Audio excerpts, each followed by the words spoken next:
Celtic Myths and Legends by T.W. Rolleston. Chapter 8. Myths and Tales of the Cymry.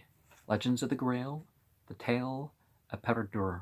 The tale of Peredur is one of great interest and significance in connection with the origin of the Grail legend.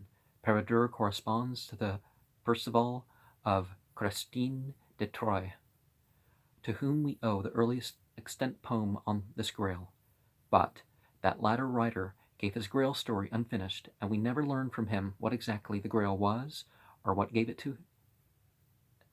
its importance.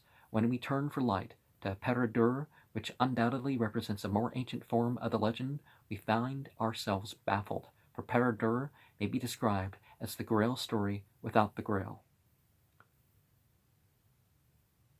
The strange personages, objects, and incidences which form the usual setting for the entry upon the scene of the mystical treasure are all here. We breathe the very atmosphere of the Grail castle, but the Grail itself, there is no word of it. The story is concerned simply with the vengeance taken by the hero for the slaying of a kinsman, and for this end only are the mysteries of the Castle of Wonders displayed to him. We learn at the opening of the tale that Peredur was in the significant position of being a seventh son.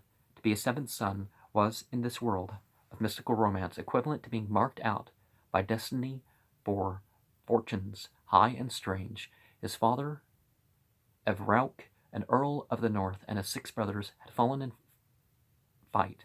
Peredur's mother, therefore, bearing a similar fate for her younger child, brought him up in a forest, keeping from him all knowledge of chivalry or warfare, and such things as war horses or weapons.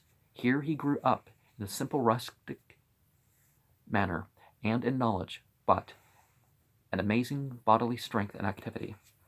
The Breton tale of Peronic the Fool, we might want to look at Le Foyer Breton. The syllable pair, which occurs, means in Welsh and Cornish a bowl or a vessel, but people aren't sure about what his name completely means.